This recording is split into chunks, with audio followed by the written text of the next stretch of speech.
I want to thank my colleague from New Jersey, Mr. Smith, for sharing this time with me and for taking the lead on this special order on stem cell research. I want to also say that I want to associate myself with the remarks from our colleague from Tennessee, Mr. Wamp, in saying that this is an extremely important issue for us to be dealing with. If we don't deal with the issue of life, if we don't deal with what are the ethical principles that drive us, then the other things really don't matter. We have a lot of things that are weighing on people's minds in terms of the economy, and we know that's important, and we're very concerned about folks who've lost their jobs and who are struggling with the economy. But what's most important is that we deal with the essential elements of what makes us human beings. And I think it's important that we're doing this special order tonight. One of the most gratifying experiences that I have had since I have been in Congress was one night about 3.5 years ago when we were supposed to be doing a special order on stem cell research. We were scheduled to do that. I wasn't going to lead it, but all of my colleagues suddenly had conflicts and asked me if I would lead the special order. And I was standing right here, and I spoke for about 40 minutes about the issue. And when I got back to my office, which took me about 5 minutes, it was at 9:30 at night, and one of my staffers was still there waiting for me, and she told me that she'd had a call as soon as I had finished my speaking on the floor from a gentleman from Maryland. He said he had never watched C-SPAN in his life. He was surfing through the channels, saw this little gray-haired woman standing on the floor of the House, wondered how an average citizen was able to stand on the floor of the House and speak, because he thought it was only members of Congress that could do that. So he stopped to listen, and he heard my description of stem cell research, and he just called to thank me for doing it and to tell me that he didn't understand the issue, and now he did, and he was very gratified by that.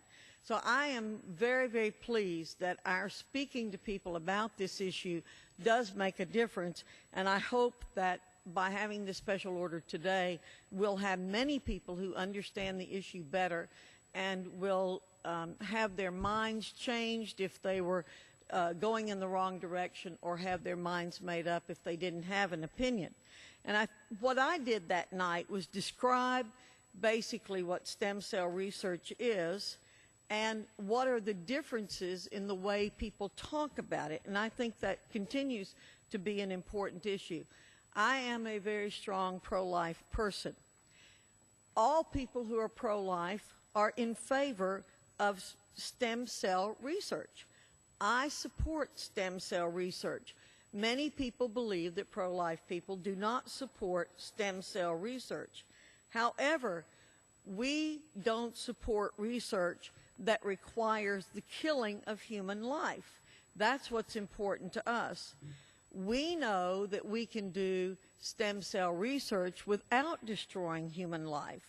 We also know that a lot of taxpayer money is being spent on embryonic stem cell research.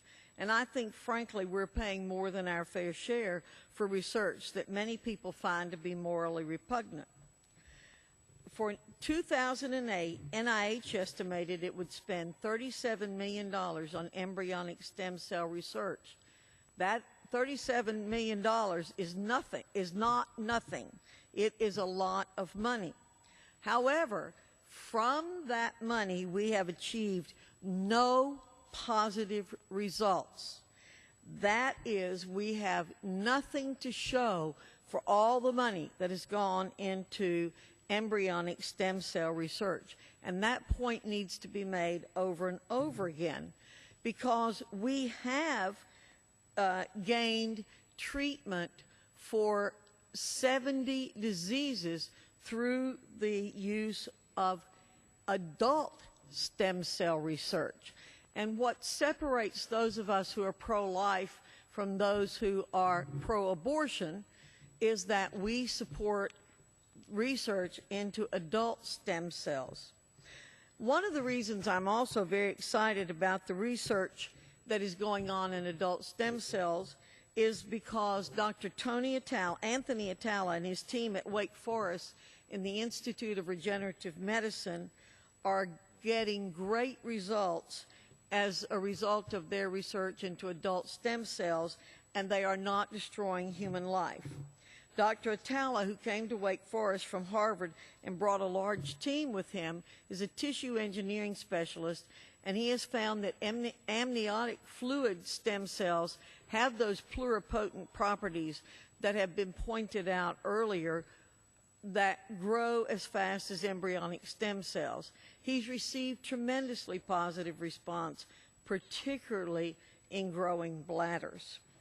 In addition, stem cells coming from umbilical cord and from the placenta and amniotic fluid have shown tremendous results, as my colleague Mr. Smith has talked about. So it's important that we always distinguish between adult stem cell research and embryonic stem cell research. We must continue to educate the American public on this issue, and we need to explain to people the ethical questions that we are dealing with. We should never in this country sanction research that would harm other human beings. Many of us know that there was research done in the 1930s with prisoners that was very wrong. We have condemned that research over and over again. But since that time, we have had very, very strong and ethical programs to protect adults from diseases that would cause them harm and that would cause them death. And yet people don't see the same problem when we're dealing with embryos, and we must point that out to people. We are crossing an ethical Rubicon when we sanction using embryos for research or creating embryos for this research. That is going over the line, and we must explain that to the American public. We must explain the long-term implications for our society and for the human race.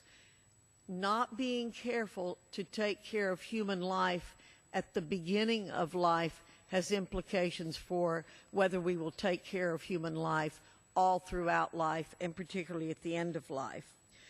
We also have to point out that we have gotten much better results, again, from the use of adult stem cells and umbilical cords and other ways to get cells other than destroying life. I hope today that there's at least one other person like the gentleman in Maryland who saw me do this 4 years ago and who's understanding this issue for the first time and understands particularly the distinction that we're making between doing ethical research on adult stem cells and what most of us consider as unethical research on embryos, which will destroy them. Then we can continue to support programs like that of Dr. Atala at Wake Forest University and other places where they're seeing excellent results. That's the kind of research this country should be doing. We know we can get good results from that.